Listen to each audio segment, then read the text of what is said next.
Estás escuchando Teorías de lo Fantástico, el podcast, un proyecto dedicado a divulgar la literatura fantástica y sus géneros colindantes. Bienvenidas y bienvenidos una vez más a este podcast de Teorías de lo Fantástico. Y a lo mejor muchos se preguntan por qué Teorías de lo Fantástico, y es porque tengo una obsesión y gusto por la parte teórica de investigación y estudio de lo fantástico. Y la invitada del día de hoy, creo que no hay mejor persona que pueda hablar de esto y que tiene tanta experiencia. Antes que nada me presento porque luego se olvida. Yo soy Carlos J. Bautista y soy como el host de este programa dedicado a la literatura fantástica y sobre todo, desde mi punto de vista, a divulgar la parte de investigación y teórica que a veces solamente queda en la parte de las universidades y es difícil acceder a ella por fuera, o al menos enterarse, ¿no? Entonces, quiero darle la bienvenida porque la verdad es un capítulo en el que estoy muy contento, muy feliz de recibir a Alejandra Mato. Alejandra, ¿cómo estás? Hola Carlos, ¿cómo estás? Pues yo muy contenta de estar aquí en el podcast y bueno, de participar en Teorías de lo Fantástico, que soy una gran fan de la página, de sus redes sociales y todo. Gracias, gracias. Para mí todo un honor que lo digas porque me pasaba al principio que pues estaba yo todavía recién salido de la universidad e intentaba hacer un video y decía, uff, no sé si esto vaya a tener como el respaldo que yo creo que tiene y, y creo que sí, creo que el tiempo que estuve en la facultad dio frutos y también haber pasado Claro que contigo la asesoría de la tesis y el diplomado, la verdad es que me dieron muchas herramientas. Pero bueno, quería justamente hablar contigo porque he tenido invitadas, sobre todo, escritoras, ¿no? También vendrán las partes editoriales, pero de la parte de la teoría o de la investigación, eres la primera y me alegra mucho que lo seas porque eres quien creo que más nos puede ayudar a vislumbrar este camino que muchas veces es difícil entender, siquiera incluso dentro de la facultad, ¿no? Antes de pasar a estas preguntas más como de teoría y que me interesan mucho como hablar de estos temas, porque normalmente no hablo de teoría con gente, sino hablo de libros, ¿no? Como de autores y todo, pero de cuentos, pero de esto no. Pero antes quería preguntarte algo que personalmente me intriga y quisiera saber, es ¿cómo llegas a la literatura fantástica? Es decir, a tu vida, ¿cómo llega de lectora de niña, de tu familia, en la escuela? ¿O cómo fue tu acercamiento en sí a lo fantástico? Bueno, gracias por todo lo que dijiste. Y yo creo que además es muy importante que no perdamos de vista que también el estudio de lo fantástico tiene todo un campo teórico interesantísimo, ¿no? Que nos ayuda además a comprender muchas de esas obras que leemos. Claro que lo podemos obviar y ser lectoras y lectores independientes de todo el marco teórico que puede haber, pero cuando nos dedicamos al estudio de la tradición fantástica, pues esas líneas teóricas son imprescindibles, ¿no? ¿Cómo llegué yo a la literatura fantástica? Eso es una muy buena pregunta, porque llegué después de dar varios tumbos con otros géneros y con otras modalidades discursivas dentro de la literatura. Bueno, yo desde muy, muy chica, desde los 14 años, decidí que iba a estudiar literatura, decidí que iba a ser profesora de literatura. Eso es una cosa aún más extraña, porque me encantaba la docencia y me encantaba además enseñar, ¿no? Literatura me parecía que tenía toda una cuestión eh, muy, muy imbricada con un fin social, con una forma de entender el mundo, la realidad en la que vivimos, etcétera, etcétera. Cuando era niña, pues en realidad, como muchos de ustedes saben, yo me crié en Uruguay, que es mi país de origen, y la verdad es que la literatura infantil en el Uruguay a veces está como muy contaminada con la literatura de horror y de terror. Quiero decir, a nosotros nos dan a leer cuentos de amor, de locura y de muerte de Quiroga con 7, 8 años, ¿no? Entonces, textos como La gallina degollada o, qué sé yo, El almohadón de plumas, ¿no? Bueno, también otros cuentos como Cuentos para mis hijos, cuentos de la selva más tranquilos de Quiroga son parte de nuestra tradición. Entonces es como curioso porque siempre estamos un poco sumergidas y sumergidos en un mundo en donde las historias que pertenecen como a la dimensión no mimética son muy presentes. Y además, en la adolescencia, bueno, como con 12, 13 años, a mí me interesaba muchísimo, por ejemplo, la literatura policial, que tiene, siempre lo digo, muchos cruces con lo fantástico. Era una, pues, devoradora de toda la obra de Agatha Christie, o sea, soy súper fan y bueno, de ahí más comencé a leer mucha literatura que tenía que ver también con el realismo mágico, ¿no? Me encantaba García Márquez, pasé también por toda esa etapa de leer toda la obra de García Márquez. Por las propias condiciones del Uruguay, leí muchísimo a Felisberto Hernández, ¿no? Que también fue uno de mis escritores favoritos en la adolescencia. Y pues la ciencia ficción, también leía muchísimo Ray Bradbury, ¿no? Me encantaba todo lo que tenía que ver con la ciencia ficción anglosajona, pero en un punto ya me fui más hacia literaturas miméticas y entonces estudié mucho la obra de Juan Carlos Onetti, de eso trabajé en la licenciatura, cuando la hice en la UNAM, etcétera, etcétera. Pero ya al final de la licenciatura me di cuenta que había como un poco colapsado con las cuestiones del realismo, que estaba un poco agotada también de ese universo narrativo. Y me propuse trabajar precisamente la tradición fantástica hispanoamericana y, bueno, los vínculos que podían haber en algún caso entre autores uruguayos y autores mexicanos, ¿no? Yo ya estaba acá en México y además hubo un cambio trascendental para mí, que fue que yo a los 24, 25 años entré a trabajar como becaria de investigación en el Colegio de México con Rafael Olea Franco, ¿no? Y eso para mí fue un antes y un después en todo sentido, porque él es mi gran maestro. Pues tomé contacto no solamente con la obra de Jorge Luis Borges, que él es el gran especialista, yo creo, de México y uno de los grandes hispanoamericanos, sino también con toda la tradición fantástica mexicana que él estudia en un libro interesantísimo que es En el Reino Fantástico de los Aparecidos, el de Roa Bárcena, Fuentes y Pacheco. Entonces me empecé a sumergir en el mundo de lo fantástico y dije, bueno, mi siguiente investigación, además a mí no me gusta trabajar las mismas cosas en la tesis de licenciatura, de maestría y de doctorado, o sea, quiero decir, me importaba cambiar siempre dentro de la tradición hispanoamericana, por supuesto, y había pensado en trabajar comparativamente la obra de Francisco Tario y de Felisberto Hernández, ¿no? Se dieron circunstancias de vida en donde quedé en el doctorado del Colegio de México, porque también había solicitado para la UNAM, entonces, bueno, quedé en los dos lugares, pero decidí quedarme por cuestiones de vida en el Colmex. Y ahí tuve como el primer problema, digamos, porque yo había propuesto para mi tesis doctoral precisamente eso, ¿no? Una investigación sobre la obra de Tario y la obra de Felisberto que se cruzaban. Y no estábamos en el momento histórico en el que estamos ahora, en donde la literatura fantástica y los géneros de realidad en general tienen un nuevo posicionamiento dentro de las academias, ¿no? Era todo lo contrario, de hecho estaban muy mal vistas, estaban vistas como pues, literaturas poco serias, como para hacer además una tesis doctoral en el Colegio de México.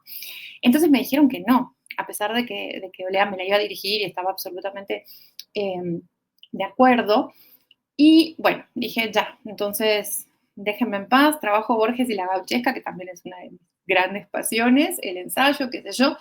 Y bueno, me dediqué a eso, pero quedé siempre como con esta espinita clavada, ¿no? Entonces, cuando acabé el doctorado y empecé la estancia postdoctoral en el Instituto de Investigaciones Filológicas, dije, no, ahora sí voy a trabajar lo que quiero. Y planteé el mismo proyecto, obviamente reformulado para el postdoc, y con eso surgió también la creación del Seminario de Literatura Fantástica, ¿no?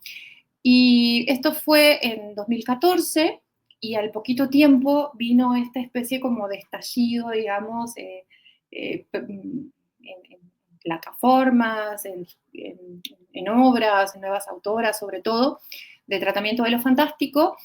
Y pues empezamos como a establecer un grupo de trabajo con muchos estudiantes, con muchas colegas, y bueno, hoy estamos en donde estamos, ¿no? Desde el punto de vista de las investigaciones de lo fantástico en las tradiciones universitarias, podemos decir aquí en México y en muchos lugares del mundo, pero fue un camino complejo y, y bueno, a mí, digamos que siento que a veces la gente trata de buscar como conexiones, como no, a mí desde pequeña me contaban historias de terror. Sí, me contaban historias de terror y qué sé yo, y veía un montón de películas de terror y siempre fui fan de las películas de zombie porque a mi hermano, que es 4 años más grande que yo, le encantaban y nos poníamos a verlas en maratones, y Freddy Krueger y todas estas cuestiones de pesadilla.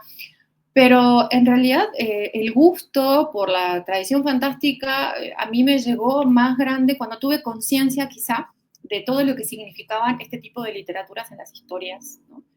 De las propias tradiciones literarias de muchas regiones, ¿no? Y en este caso la que me interesa a mí particularmente de Hispanoamérica.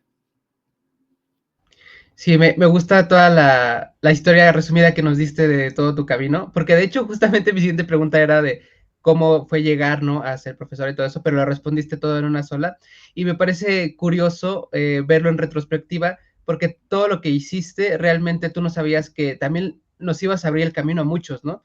A muchos cuando entramos a la carrera, yo ni siquiera sabía que era lo fantástico, ¿no? Uno entra sin saber muchas cosas, incluso de la misma carrera, de no sabemos ni qué es lingüística, o sea, te avientan algo totalmente nuevo y está bien porque es muy estimulante encontrar cosas nuevas, pero al mismo tiempo se da, como dices, mucha más cabida a las cuestiones realistas, a un canon ya establecido, y pues uno piensa que ese es el camino. Hay profesores y profesoras como tú que sí son un poco subversivas en ese sentido y nos ofrecen otro tipo de estudio sobre todo eso, ¿no? Porque mucha gente entra ya leyendo cuentos de terror, novelas policíacas, novelas de fantasía, y todo esto, cuando entras, piensan que ahí no lo van a poder desarrollar. Por lo mismo, ¿no? Porque ahí todo tiene que ser canónico y todo tiene que ser como que ya un camino establecido.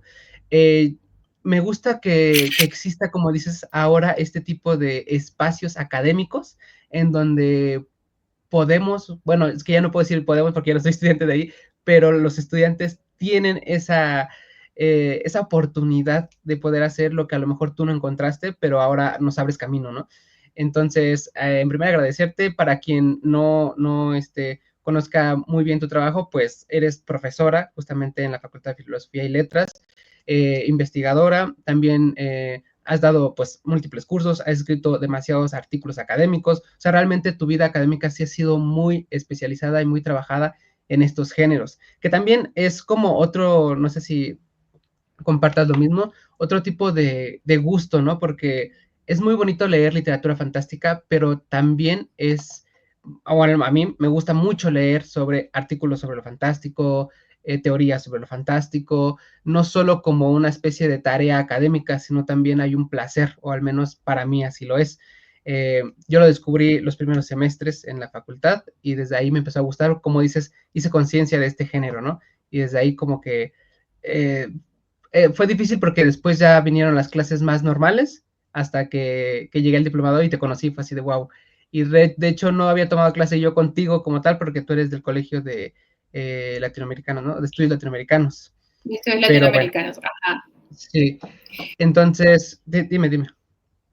No, sí, que ahora también ya tiene un tiempo que estoy dando en hispánicas, en los dos colegios. Lo que pasa es que, bueno, yo soy egresada de letras hispánicas, en la facultad fue mi carrera, y esto que decís es totalmente cierto. O sea, para mí era muy importante, y eso lo llevamos adelante ahora pues, con un grupo de compañeras, de colegas, ¿no? Del Seminario de Literatura Fantástica, con Jazmín Tapia, con Claudia Cabrera, ¿no? O sea, ya están ahora en la UAM, Claudia también está en la UNAM, pero para nosotros era muy importante empezar a abrir espacios académicos para el estudio de los fantásticos, ¿no? Y un poco mi tarea cuando ingresé a la facultad como profesora de tiempo completo tuvo que ver con eso, ¿no? Al principio, cuando estaba en el postdoc y ese tipo de cosas, bueno, planteaba cursos o diplomados exactamente en educación continua o en otras áreas de la UNAM, pero lo que sí es cierto es que cuando yo cursé la carrera, no había realmente cursos, materias en ese momento, porque sí las hubo en otros, sobre tradiciones fantásticas. Y por supuesto que hay, digamos, una amplia, podemos decir, trayectoria marcada por otros colegas como Ana María Morales, que dio cursos sobre lo fantástico también en la facultad, como Rafael Olea Franco, que los da todavía en el posgrado de letras, pero a nivel licenciatura no había. O sea, y yo siempre defiendo mucho eso, y por eso defiendo muchas veces la presencia del seminario, porque creo que hay una particularidad siempre con el estudio de la literatura fantástica, que es un tipo de literatura que requiere mucho también del asidero teórico para comprender ciertas cosas cuando estamos trabajando a nivel académico. Por eso insisto, a veces la gente confunde y piensa que cuando trabajamos a nivel teórico estamos mandando a todo el mundo a leer teoría, ¿no? Y no se trata de eso, es como bien decís, cuando estudiamos literatura fantástica, en el sentido estricto de una disciplina que queremos como deslindar de otras modalidades literarias, es importante considerar que el aspecto teórico nos va a decir mucho y va a ampliar mucho esas posibilidades de interpretación. Yo siempre digo que lo fantástico es uno de los géneros que más requiere de la elaboración teórica en un mundo en donde ahora quizás la teoría ha sido muy devaluada, ¿no? Por eso me parece tan bonito el nombre de este podcast y de este espacio que has creado, porque creo que sí muestra que la teoría literaria y la crítica literaria no está peleada con la elaboración textual y con la riqueza de un texto que puede disfrutarse al margen de esas lecturas teóricas, pero que puede enriquecerse también mucho con esas lecturas teóricas. Entonces, a mí sí me da como siempre mucha satisfacción, y te agradezco esto que me decís, y escuchar a mis estudiantes, a quienes fueron mis estudiantes, mis tesistas, como en tu caso, o sea, que hayan hecho todos estos espacios y que además escriben muchos literatura fantástica, o sea, a mí me da mucha emoción ver que uno contribuye a un camino en donde pues ya uno no está tan solo, ¿no? Y un poco la creación del seminario tuvo que ver con eso. Cuando yo empecé a hacer toda la investigación postdoctoral, yo dije, es que debe haber más gente que trabaje esto, ¿no? O sea, obviamente no soy la única en este momento específico en la universidad. Y así fue. Y de a poco nos empezamos a contactar no solamente con más gente de la UNAM, sino con gente de otras universidades en México y con gente en otras universidades en América Latina y Europa.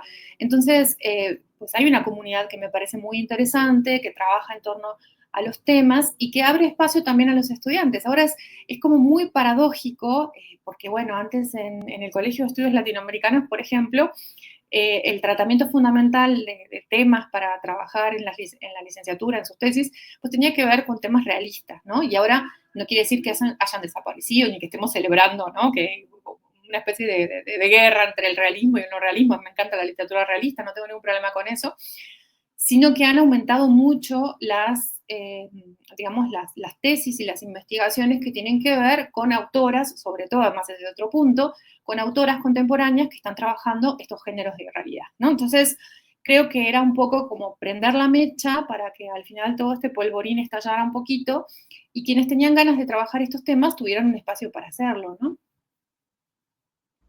Sí, vaya que se prendió, porque sí hay en muchas universidades yo he tenido la oportunidad de ir a otras, y sí hay un espacio ya de este tipo de literaturas que ya se va conjuntando también junto con pues la ciencia ficción, ¿no? Y con la fantasía y todo esto, y ya hay como, en todas las universidades hay ya pequeñas comunidades que están estudiando eso en mayor o menor medida, pero el interés siempre ha estado, eso es lo que me he dado cuenta, ¿no? Siempre han estado ahí.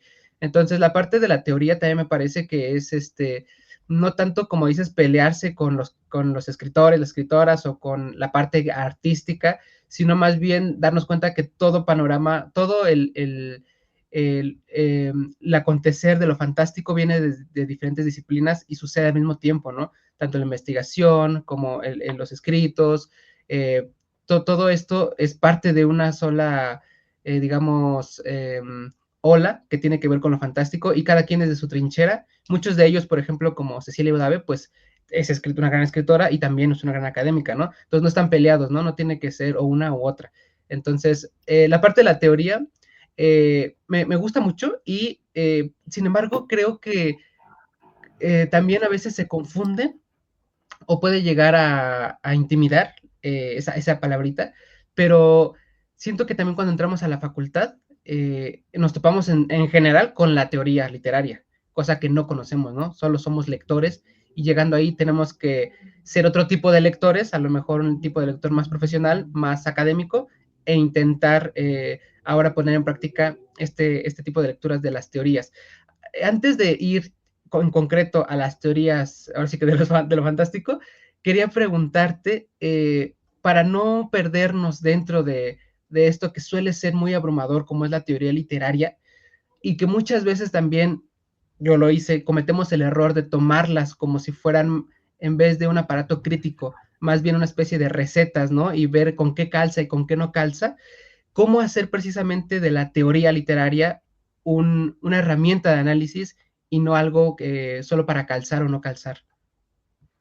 Bueno, es una pregunta muy bonita. Fíjate que yo creo que es una pregunta muy útil porque a mí me gusta mucho la teoría, tanto la lectura de la teoría como el intento de escribir algo que se acerque a la teoría o por lo menos a la crítica, que son dos cosas distintas, obviamente, ¿no? porque las propuestas teóricas siempre tienen una envergadura mucho más compleja, sistémica, ¿no? En la interpretación de un texto. Yo siempre le digo a mis estudiantes que la teoría es una herramienta, ¿no? Y es una herramienta que nos permite acercarnos desde otra manera a los textos.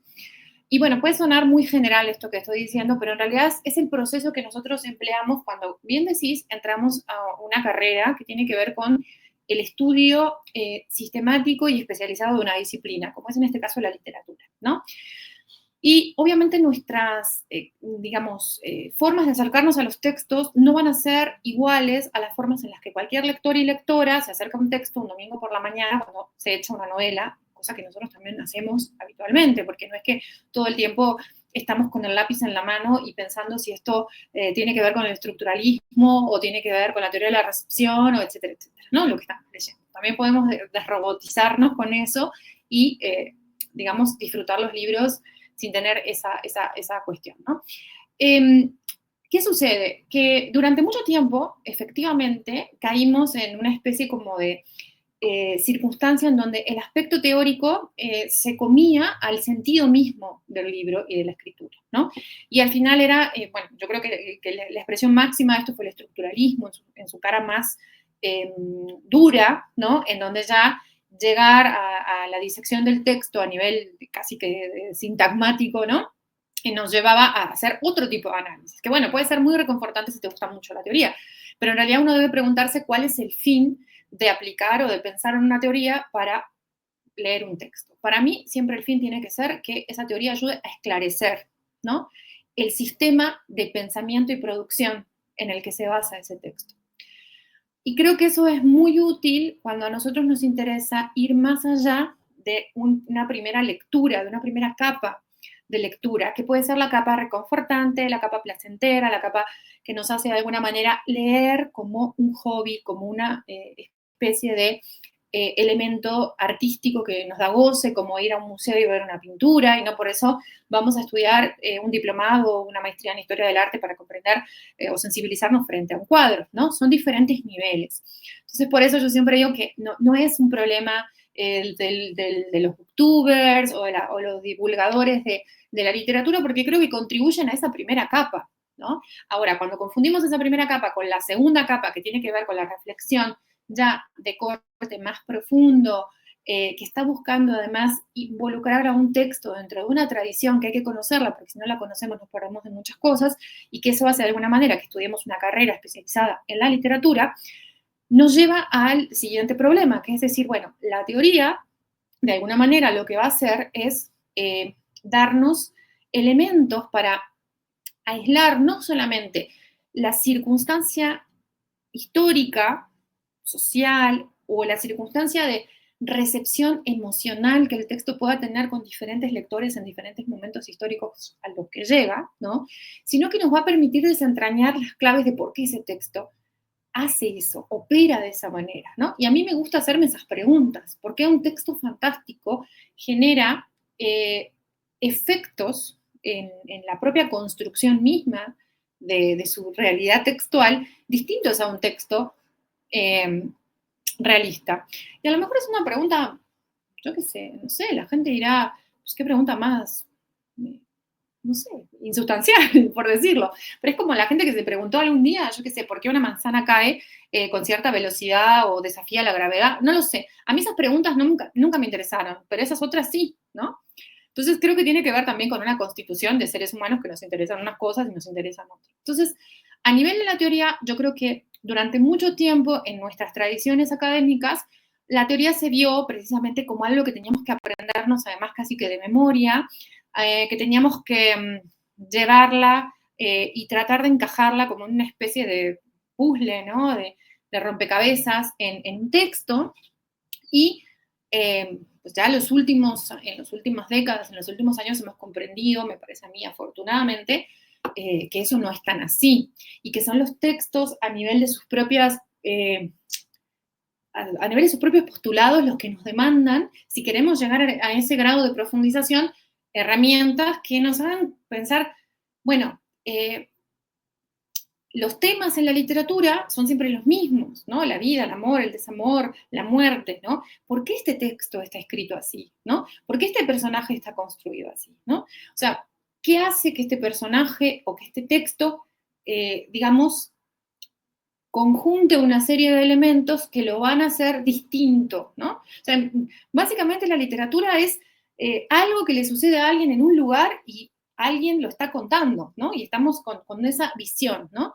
Eh, entonces, creo que es una idea, digamos, muy productiva pensar a la teoría como una aliada.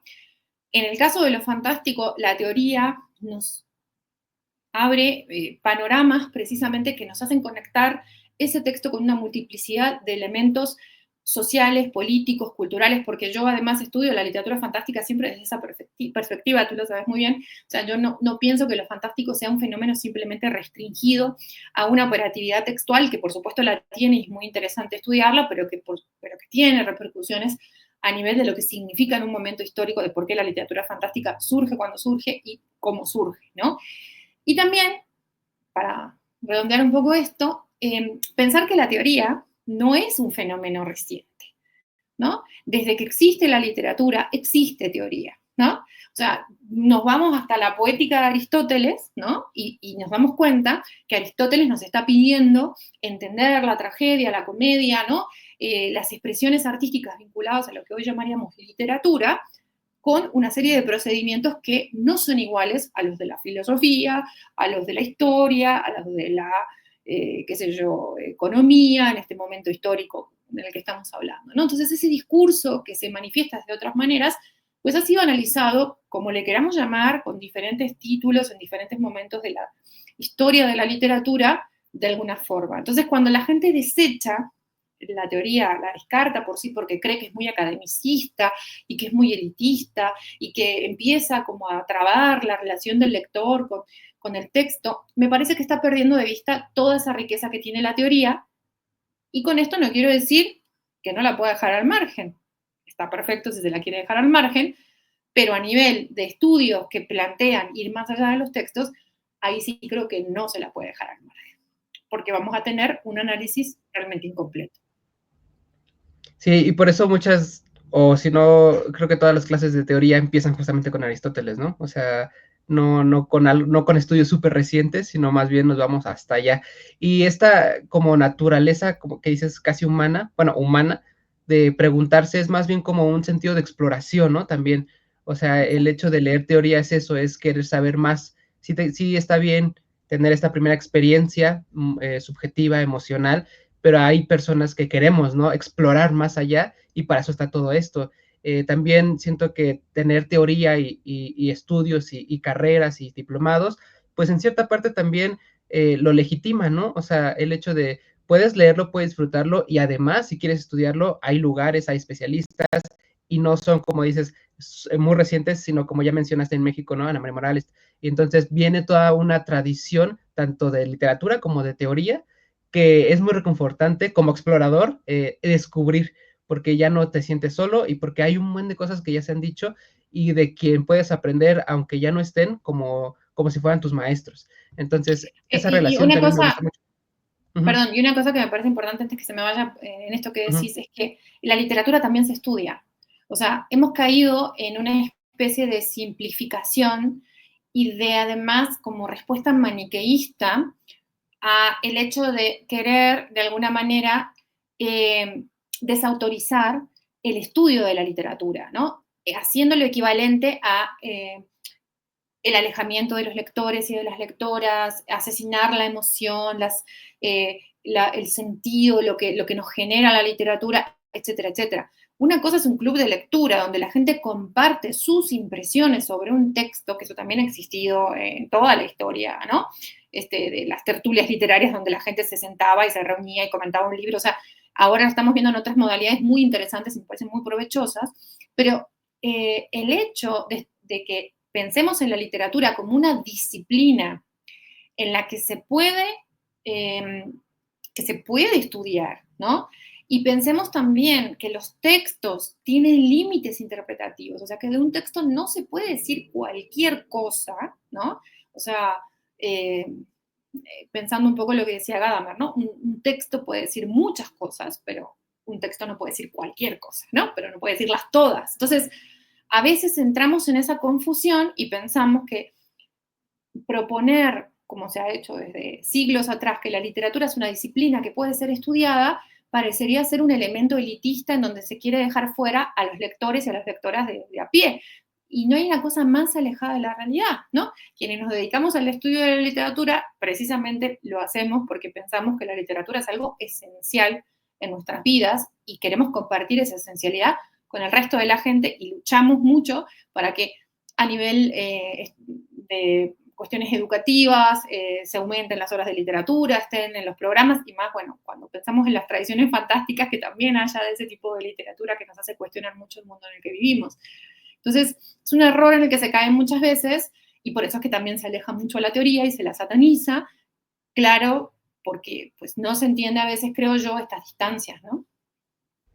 Sí, y contradictoriamente, cuando se hace como ese tipo de defensa a la literatura como solo literatura y no se debería estudiar, me parece que incluso es todo lo contrario porque parecería que este conocimiento no es digno de estudio, ¿no? Como otras disciplinas más racionales de área uno y área 2, ¿no? Que esas sí se estudian, son Claro. importantes, de que tienen que tener presupuesto, y en cambio pareciera que estas no, pero el tenerlo, por eso digo, legitima esa visión de la literatura como una forma de conocimiento importante del estudio, ¿no?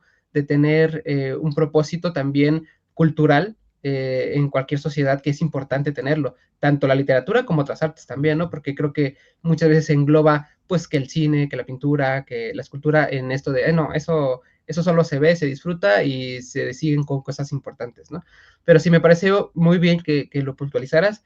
Eh, También con la parte de la teoría, ahorita te estaba escuchando y creo que yo lo llegué a entender, lo que bien explicaste en general, con Campra, con la lectura de Campra, porque si bien muchos, o la mayoría, empezamos con Todorov, porque es como el principal, el más que hizo el parteaguas histórico de hacer como una teoría ya bien definida y todo, aunque ya también había, sobre todo con unos franceses que ya habían hecho algo. Cuando lees a Todorov, como bien decías, él sí es súper estructuralista, ¿no? Es súper, vamos al texto, vamos a los componentes lingüísticos, y eso pues me gusta, ¿no? Que también decir, la lectura de la teoría también es disfrutable, a lo mejor de una manera distinta, pero también tiene gozo.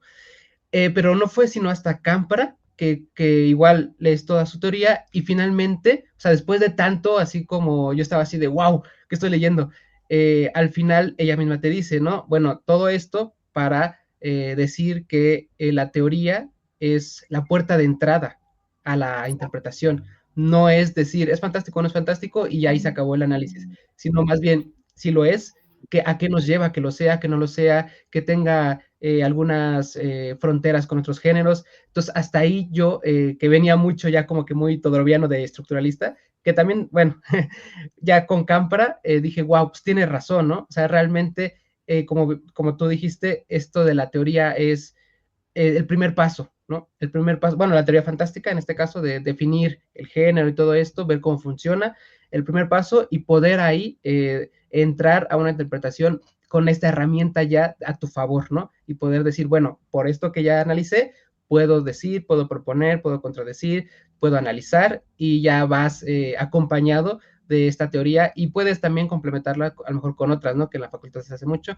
algunas sociológicas, antropológicas, filosóficas, y ya es un enriquecimiento, como bien decimos, de todo este conocimiento para poder ponerlo en práctica o en sí una práctica analítica del texto. Entonces yo fui hasta Campra que entendí eso, como que dije, ok, no es como aprenderse los puntos, las reglas, sino más bien decir, ok, esta es mi cajita de herramientas, cuando me enfrento a un texto, puedo sacar algunas, pero no todas, puedo ver cuál queda mejor y puedo ver por qué sobre todo.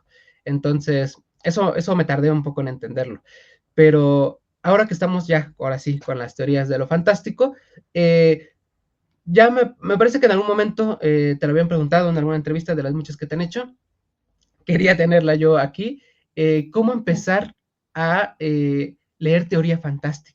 ¿Cómo crees que hay algún camino más recomendable o cómo lo dirías tú?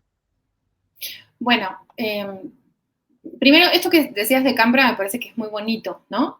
Territorios de lo Fantástico, yo creo que es un texto que abre mucho, ¿no? Nos abre muchas posibilidades y Cambra es una gran maestra. Y por ahí, digo, voy a enganchar esto con lo que me preguntaste, porque claro, todos empezamos con Todorov, ¿no? Y bueno, empezamos con Todorov porque bien decís, como bien decís, o sea, Todorov digamos, y eso es indiscutible, el primero que para nuestra tradición sistematiza los estudios teóricos de lo fantástico, que ya habían empezado con Charles Nodier, que habían empezado con Bax, ¿no? Con Roger Caillois, lo que ya sabemos, ¿no? Un poco el caminito, y hace esta sistematización en Introducción a la teoría, Introducción a la literatura fantástica, ¿no? De 1970. Ahora, digamos que ese fue el camino seguido durante mucho tiempo, porque Todorov nos permitía de alguna forma sintetizar todas esas teorías, que además no estaban traducidas muchas de ellas, que si sabías francés, leer teoría en francés también pues era una cuestión bastante compleja. El texto de Todorov se traduce muy rápido al español, y eso es una gran ventaja, y abre para mí dentro de la tradición latinoamericana lo que es muy rico y que tiene que ver con una serie de discusiones importantísimas desafiando, ¿no?, el planteo todoroviano en los años 70, encabezado además por una gran cantidad de teóricas mujeres, ¿no? Que fueron Campra, Barrenechea, Susana Reis, ¿no?, por poner algunos ejemplos, ¿no?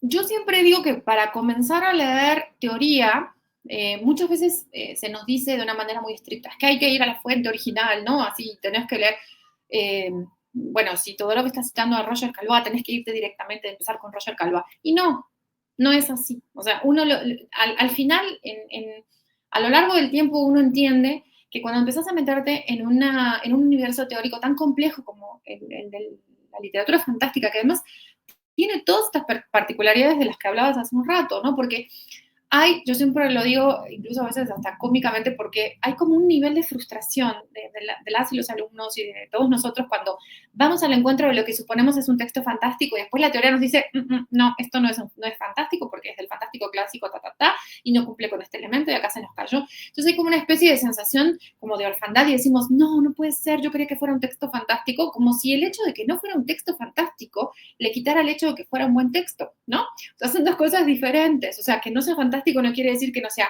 un buen cuento extraño o maravilloso, ¿no? Porque de ciencia ficción, porque seguramente va a estar en alguna categoría colindante, que no sea un texto que valga la pena leer, que valga la pena estudiar y que además podemos problematizar el hecho de por qué no es fantástico, ¿no? Más pensando que siempre queremos hablar de por qué un texto sí es fantástico, ¿no? Entonces, es una primera cuestión que a mí me parece siempre como interesante y que yo pasé por ahí, todos pasamos por ahí, y creo que tenemos que tomárnosla ya con mayor digamos, calma, ¿no?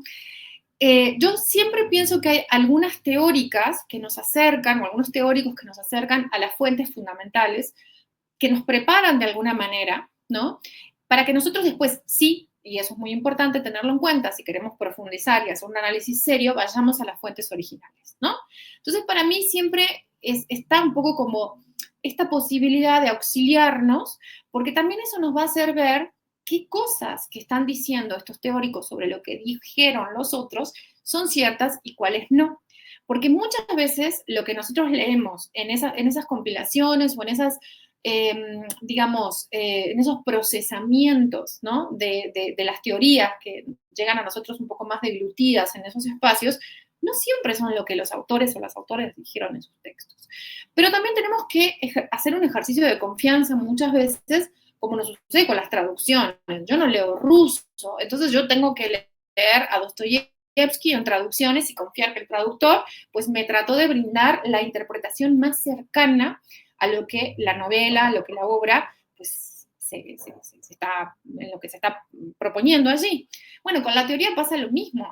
No creo que sea una cuestión malintencionada de que algún autor o alguna autora que está haciendo una reinterpretación o está haciendo una relectura de ciertas tradiciones teóricas nos diga algo que no es así. Quizás lo comprende de otra manera, lo de otra manera. Entonces, por eso nosotros tenemos que ir a los textos originales siempre que podamos, que los tengamos y que además bueno, haya traducciones, porque tampoco creo que uno se tenga que poner a estudiar 16 años de francés, si no lo hizo, para leer a Louis Bax, ¿no? O sea, bueno, yo no perdería tanto tiempo de mi vida en hacer algo así, ¿no? Entonces, creo que eso es una primera forma, y también las compilaciones, ¿no? Pienso mucho yo a mis estudiantes, bueno, sabes muy bien, siempre uno de los primeros libros a los que los redirecciono es Historias de las teorías de los...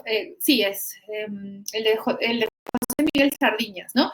Teorías de lo fantástico en Hispanoamérica, ¿no? Ese es el nombre del libro, en donde él hace una presentación hablando sobre cada uno de los textos que recopila, y que hay textos de Borges, textos de Bioy, o sea, textos en donde se habla de la literatura fantástica que no son necesariamente teóricos, y sí hay textos como los de Pampa Olga Arán, como los de la propia Campra, como Irene Brescier, bueno, etcétera, etcétera, ¿no? Entonces, para mí hay que empezar siempre como con esos pasos más pues pequeños, para después aventarnos a, sí, ir a textos como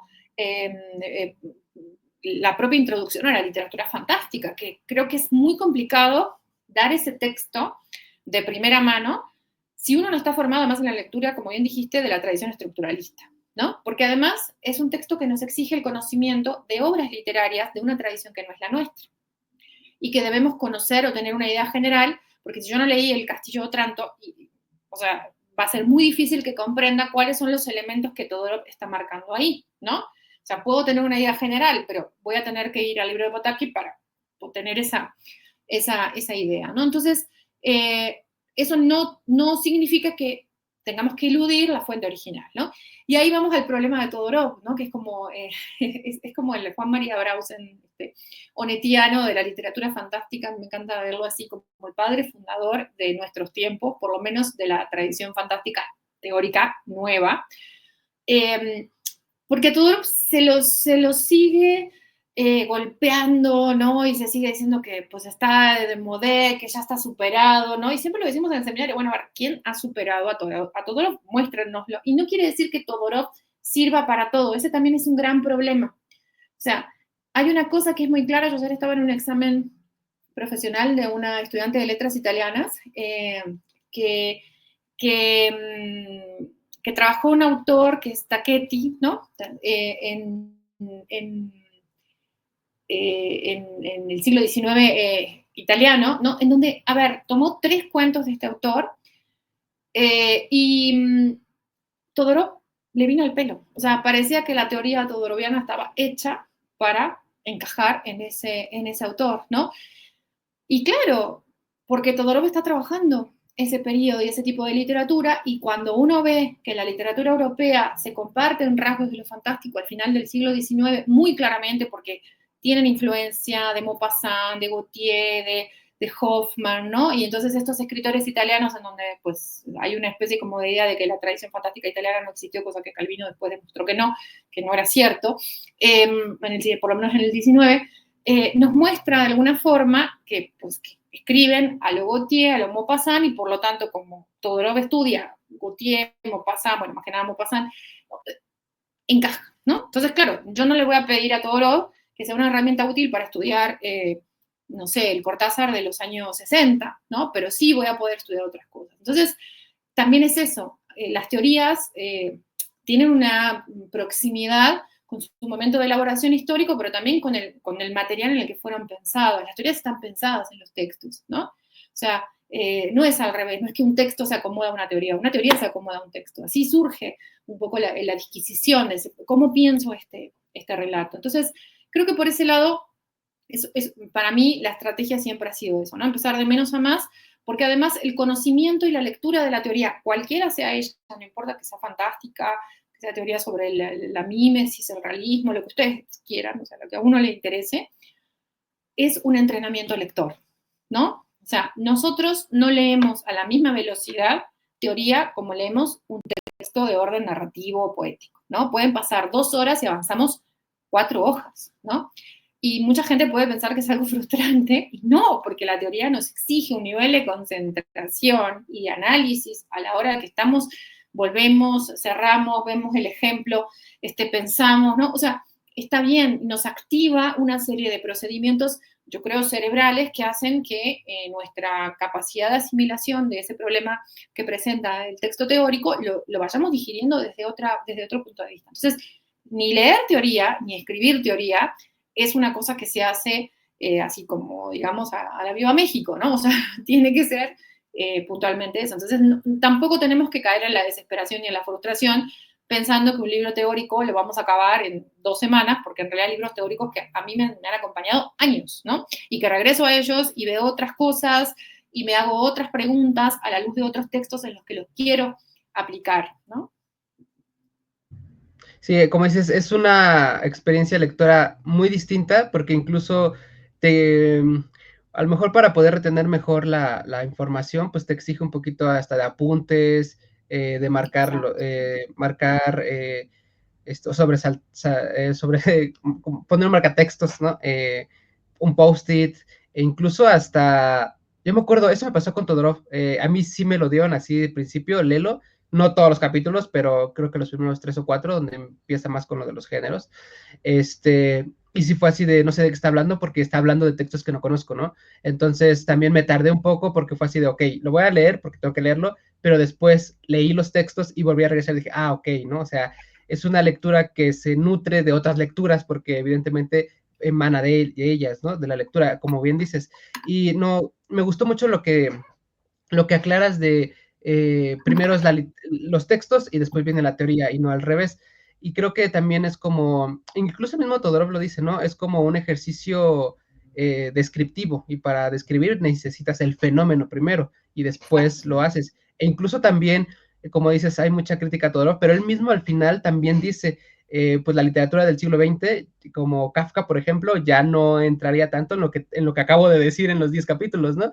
Entonces, también eso de los límites es como, esa teoría es abonar como al conocimiento general, no el a ver quién es el mejor y entonces todas las demás ya son mentira o cosas así, sino es como poco a poco desde sus perspectivas, porque como dices también en el 21, bueno, en el 20, pues ya se empieza a ver otro tipo de fenómenos literarios que tienen que ver con lo fantástico, pero a su propia forma, ¿no? Como Cortázar, que es súper, súper corto, o sea, es Cortázar, ¿no? Prácticamente solo él lo hizo y rompió con mucho de lo anterior, pero no se despegó, ¿no? No es otra cosa, sino que más o menos, y desde ahí vienen ya también otras teorías, ¿no? Como esto de un tipo de fantástico más, no sé, ¿cómo era? Fantástico, lo neofantástico, ¿no? Que también El tiene sus, fantástico, ajá, de claro, Alarraqui sí, sí, pensado sí, absolutamente para Cortázar, ¿no? O sea, por ejemplo, exactamente, ¿no? Que quizás sí, ahora con esta nueva tendencia de ciertas estructuras del fantástico eh, sociales, ¿no? Más pronunciadamente sociales en el siglo XXI, con una hibridación genérica interesante también, porque no es un fantástico clásico, pues quizás tanto que se le pegó a Alarraqui, ¿no? De que su teoría era solo para cortar, ahora creo que el fantástico puede tener una revitalización, ¿no? Para estudiar lo que está pasando ahora. sí, así van sucediendo los fenómenos, ¿no? Que es lo que decías, el que tienen un porqué. Entonces, no nada más es como aislarlo, que está bien, pero ser como multidisciplinarios casi casi y para poder analizarlo. Yo, por ejemplo, hay un texto que se me olvida el nombre, pero es un artículo de Ana María Morales que también me pareció muy bueno para empezar, porque justamente te habla de los franceses, te habla de Todorov, entonces te hace como una pequeña historia y es un texto pues breve, ¿no? Es un artículo, no es tan grande, entonces también es bueno empezar por, como dices, por cuestiones más cortas de introducción, no tan, y ya después a la teoría ya como dura, porque sí es compleja y como dices es tardada y tiene que tener lecturas y relecturas. Y con esto, bueno, ya creo que vamos a ir finalizando el episodio. Se pasa rápido porque también hablar de teoría lleva su tiempo, Sí, pero claro. hemos hablado de estas teorías y también hay un momento, me pasó también, hay un momento en el que pues conoces a Todorov, ¿no? Conoces en mi caso a Campra por tu recomendación que fue muy buena y después vas conociendo a más teóricos, artículos. Entonces, ya lo habías un poco dicho anteriormente, pero quiero hacer la pregunta ya directa. ¿Qué necesitamos como para tener un criterio de discernir, ¿no? O de filtrar o de simplemente tener una visión crítica ante estas teorías, ¿no? Y no decir, bueno, entonces leí algo que dijo que Todorova está mal, entonces ya está mal. Y después leí otra cosa que dice que Campra también está mal, entonces está mal. Entonces, ¿cómo hacemos? Sería que leer mucha teoría, también hacer ejercicios de escritura, de análisis, eso a mí me ha ayudado mucho, incluso la tesis, para mí yo se lo digo luego a muchas personas, para mí trabajar la tesis contigo aprendí más que en la carrera en cuestión de lo fantástico, ¿no? O sea, y eso que solo teníamos sesiones pues de 1 o 2 horas al mes para los capítulos, pero fue muy enriquecedor esa parte y el expresarlo o el analizarlo ya con mis palabras, es decir, llevar la teoría más allá de la lectura, fue lo que a mí me ayudó un poco como a poder tener un poco más de criterio en ese sentido. Pero tú, ¿qué dirías con respecto a cómo discernimos de estas teorías? Yo creo que es una pregunta muy buena y es un reto, ¿no? Es muy desafiante, sobre todo para cuando uno no quiere estar como en esta especie de, como de bruma teórica en donde nos llegan 18 millones de críticas y de cuestiones y uno no sabe por cuál decantarse, ¿no? Hay una cuestión que a mí me parece que siempre nos lleva a todas y a todos en este camino de la literatura, que es nuestra intuición lectora, ¿no?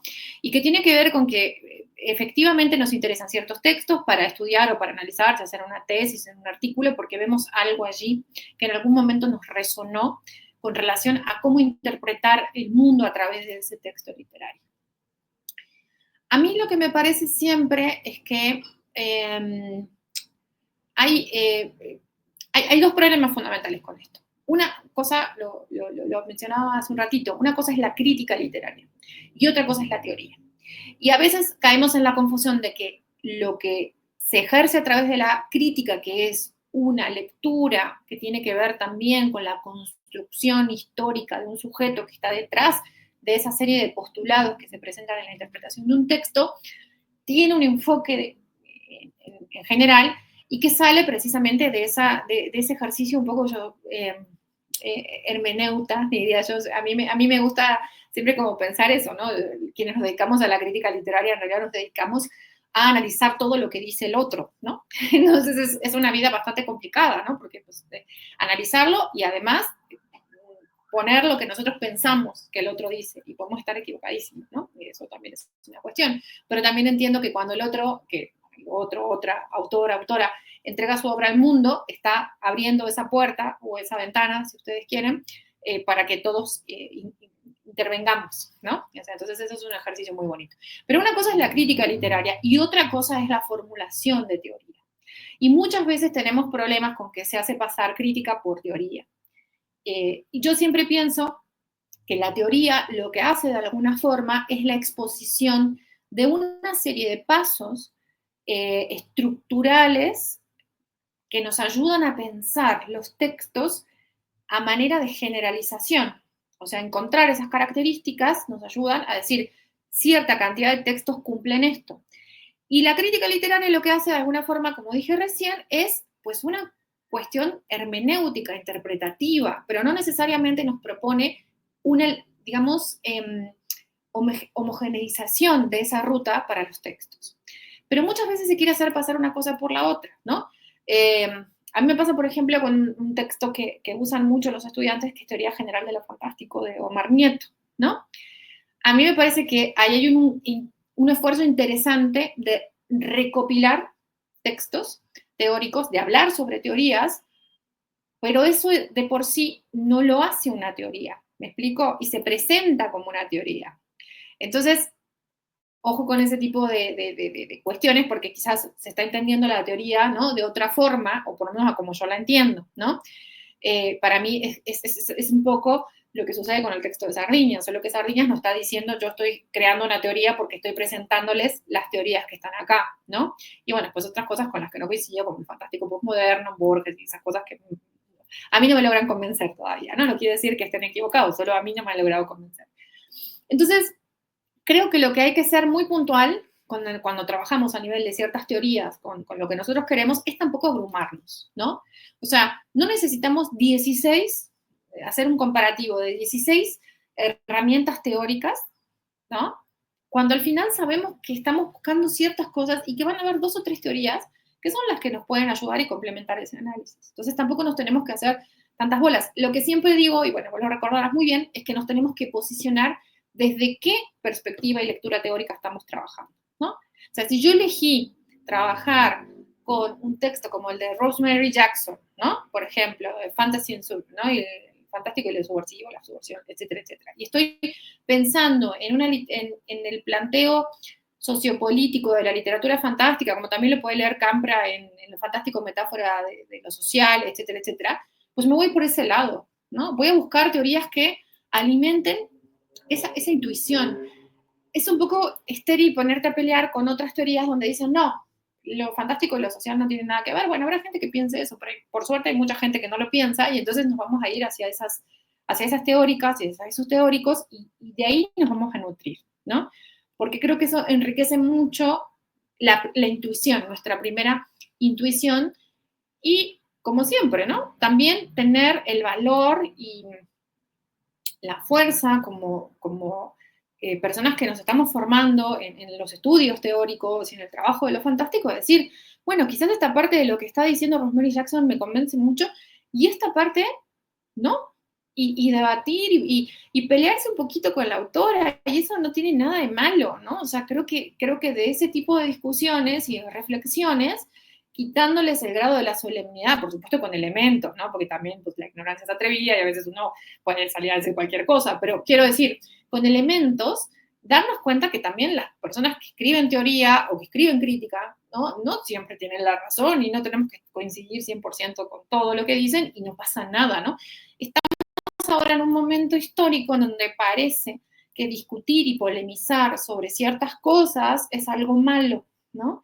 Y si desde mi punto de vista, yo soy quizás, me quedé demasiado en el siglo XX, pero muy moderna en mi pensamiento, pero desde mi punto de vista es la discusión y el intercambio, el debate de las ideas lo que nos hace evolucionar como seres humanos, ¿no? O sea, lo que nos permite decir, mira, discuto contigo esto, yo pensaba esto, y no se trata de que te quiera convencer o no, pero qué interesante escuchar que sobre lo que yo estoy pensando hay otra persona que piensa distinto y a lo mejor lo que está pensando esa persona tiene más lógica que lo que yo pensé, ¿no?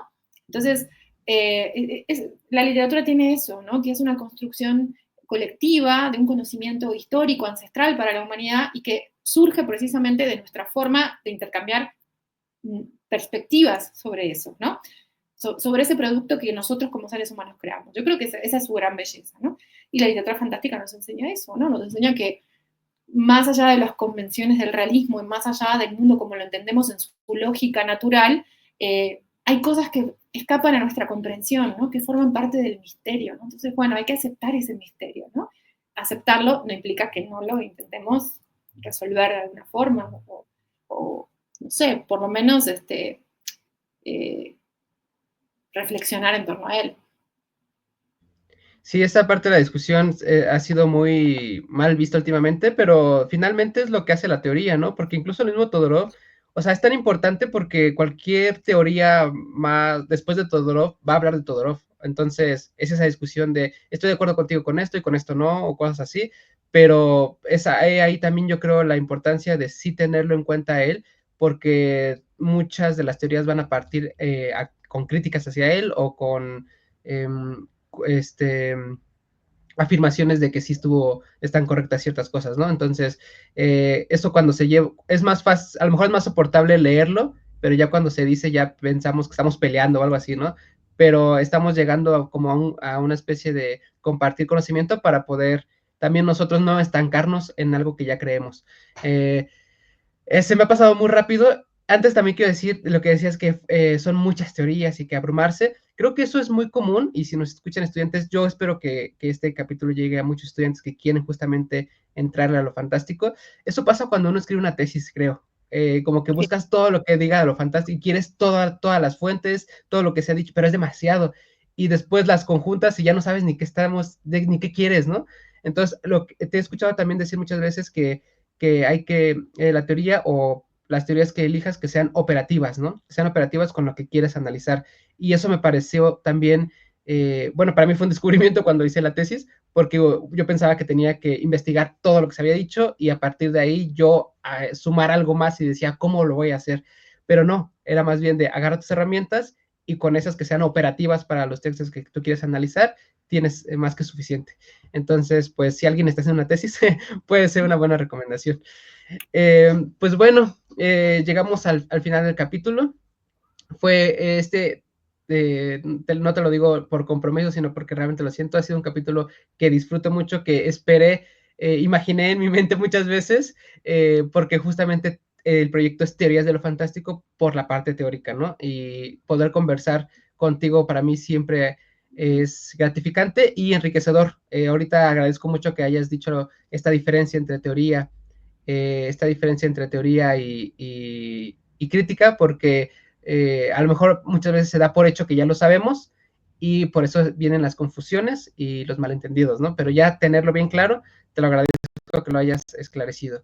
Y pues bueno, nada más que despedirnos del podcast y todo lo que hemos hablado aquí, voy a poner links en la descripción por si a alguien le interesa empezar a leer teoría, cosas por el estilo que hayas dado las recomendaciones, pues también que les sirva como una especie de almacén para poder tener artículos, digo, los que estén disponibles, ¿verdad? Artículos o teorías que puedan consultar. Pues no sé si quieras dar un mensaje final, si alguien... Bueno, yo te quiero dar las gracias por la invitación y además, pues también felicitarte por el proyecto. A mí me encanta, bueno, en el seminario somos súper fans como te decía al principio, de la página, siempre estamos retuiteando, reposteando todo lo que hacen. Creo que es una bonita herramienta porque también me parece que ayuda a que, como bien decís, muchos estudiantes, muchas personas que les gusta la literatura fantástica, que no necesariamente están estudiando como tal, tengan acceso a contenidos de calidad, ¿no? Creo que eso también es muy bonito porque me parece que nosotros tenemos como una relación con nuestro objeto de estudio siempre como muy respetuosa, nos importa que se trabaje bien, se haga bien, ¿no? No hay una sola forma de hacerlo, pero que se haga con ese reconocimiento de que pues es parte de nuestras vidas, ¿no? A las que le dedicamos además mucho tiempo de nuestras pasiones, ¿no? Entonces yo quiero darte las gracias de eso y además me siento muy orgullosa de que después de todo ese proceso de la tesis, de una tesis preciosa que hiciste además, pues haya seguido, ¿no? Dando frutos el trabajo y bueno, creo que eso es una cuestión muy importante. Y nada, también invitarlos a todos aquellos que les interesa el tema, pues acercarse a las redes del Seminario de Literatura Fantástica Hispanoamericana, que pues tenemos Facebook, Twitter, Blue Sky, pronto tendremos Instagram, y bueno, que sepan que nosotros siempre estamos también allí en nuestras sesiones, tanto presenciales como virtuales, abiertas y abiertos a recibir, ¿no? A las personas que estén interesadas. Eso también es una cosa que siempre me importa mucho decir del seminario, que no es un espacio solo académico, en donde tienen que estar personas que estudien la literatura fantástica a nivel universitario, sino que tenemos pues muchas personas que les interesa, están allí, y pues como debe ser una universidad pública como es la nuestra, ¿no? Como la UNAM. Sí, de hecho, por tiempo ya no hablaba del seminario, a lo mejor en otro momento hacer un capítulo específico del seminario porque hay mucho que decir. Es un proyecto que a mí me fascina, por lo mismo que dices, que es muy abierto, a pesar de que es como en aula y pareciera como una clase así súper especializada y que pues el contenido realmente sí lo es abierto a todo público y es muy accesible, ¿no? También por las páginas que manejan. Entonces, así de rápido también les dejamos la información del seminario, síganlo y si están disponibles para ir, digamos, físicamente, pueden ir, se vive diferente en vivo y siempre tienen especialistas muy interesantes. Entonces, ojalá en un futuro podamos hablar del seminario como tal y pues seguir trabajando en esto de la literatura fantástica. Entonces, te agradezco otra vez, Alejandra, y pues nada, Gracias, Carlos. espero que sigas formando muchas generaciones como lo hiciste con la nuestra y con la mía. Y bueno, pues nos vemos en un siguiente episodio. Nos vemos, bye. Gracias por escuchar este episodio. Encuéntrame en Instagram como Teorías de lo Fantástico. Ahí hablo de libros, historia y conceptos sobre este género.